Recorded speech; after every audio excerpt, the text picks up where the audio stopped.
Hi, hey, it's Stan the Riverman, but I'm not on the river today. I'm up at Devou Park at the Devou site. We're trying the ongoing effort for habitat restoration. I just want to touch a couple things on some of the preliminary on the process of restoring the site to native habitat.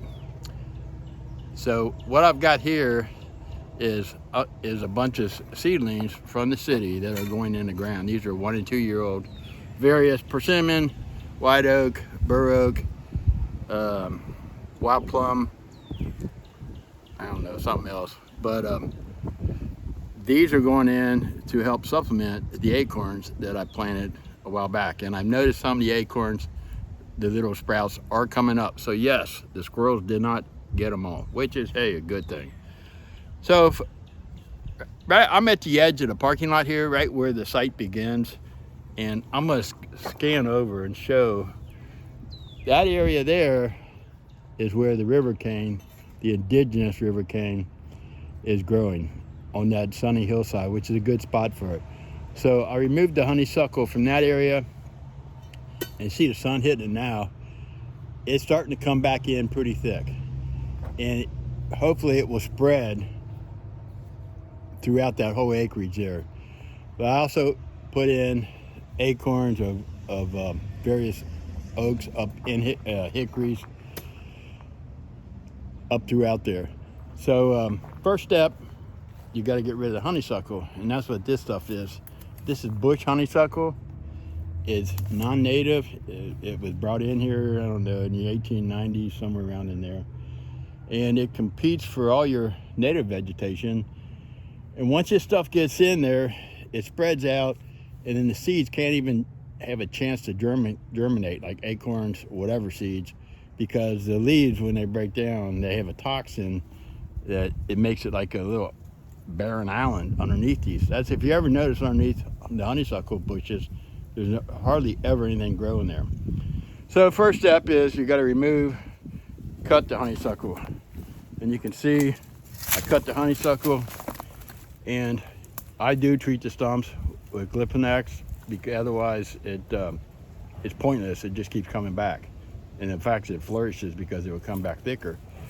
So if you don't treat the stumps, there's also a new experimental way of covering the stumps with plastic, and that way they can't get sunlight. That may or may not work, but that's still in the early phases of that study. But meanwhile, I'm sticking with the chemical and it works. And I just use minimum amount to try to kill the stuff. Right there is a Bur Oak I put in, and then up around through here were acorns, which you can't see. And another invasive in there is that's winter creeper, which is taking over. So back to the lot.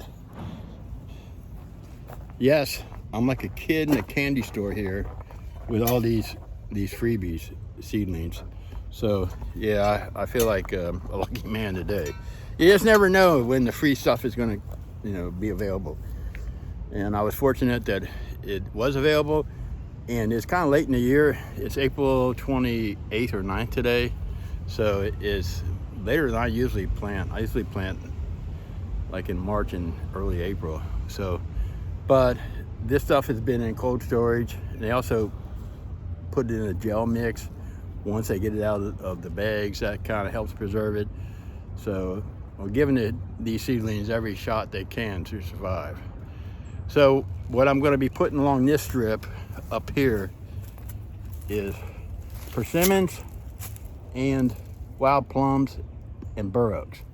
Bur Oaks to hold the ground, and persimmons and wild plums because it's good for wildlife.